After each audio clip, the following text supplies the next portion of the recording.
Good morning all and welcome to Talking Shop with PolygonProp. Today we've got Wayne Hodson with us. Wayne heads up SaveMor for the SPA group. Wayne also heads up design and development for the entire SPA group. So a lot on your fork there, Wayne. Welcome to the chat.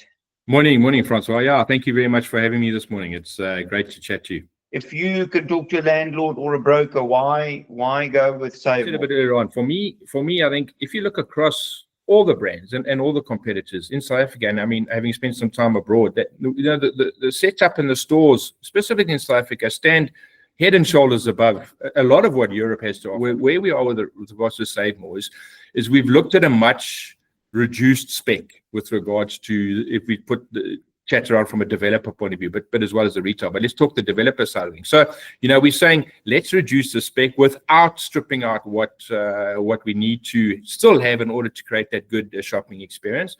So we're saying let's align ourselves with that, and then that'll obviously further push into what we do the retail.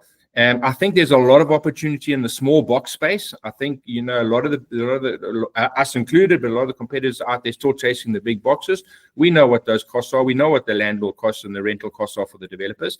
And ultimately, that all comes back to what we pay in the rental. So at the end of the day, we're saying let's work together to reduce that spec, but still offer a really good shopping experience in that lower SEM space. So smaller boxes are there and the numbers work for us, and it is aligned with the supermarket. And, we look at the business very much as a whole. And, we've obviously got the supermarket side of things, the adjacency with regards to liquor next to us works very well for us. And also what I failed to mention is also our SPA pharmacy format.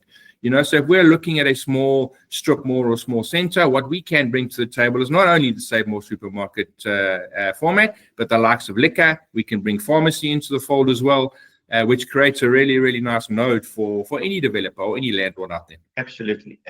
So you kind of bring the three core businesses to a site that you think can work, makes everybody's life a lot easier. So are you saying, okay, so the pharmacy and the size there again, just Wayne, so people know?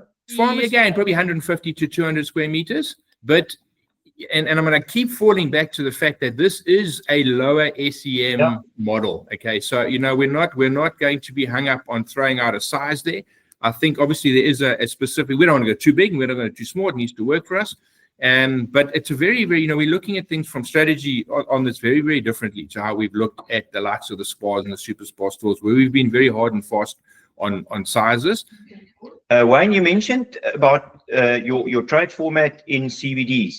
Just shortly on that, how do you see brokers and people getting back to you on that? What is you looking for? Yeah, Francois, like I said, we're looking for space in those high traffic nodes. And I know a lot of the CBDs we can say are dying, but then there's a lot of work that's being done in the CBDs to revitalize those CBDs. And it's definitely a space that we would look at.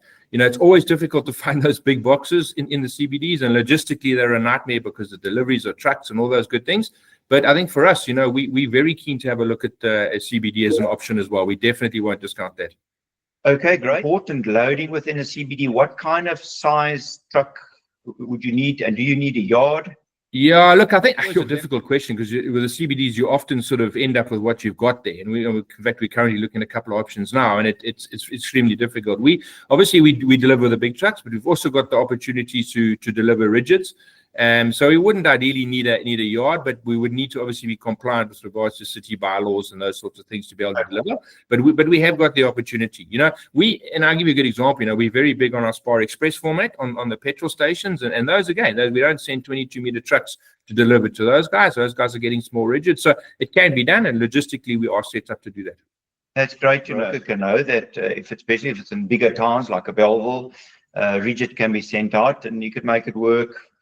So don't discard you guys just because there's no yard. Absolutely, yeah. We'll decide one. Okay, no, that's good to know. Thanks. No, listen, that's excellent. As you say, I think there's an opportunity for quite a few developers and brokers, for a sizable portion of your new development in one go. Absolutely. Thanks for your time and good luck with that. We'll be watching this space. Thank you, Francois. Thanks very much for your time.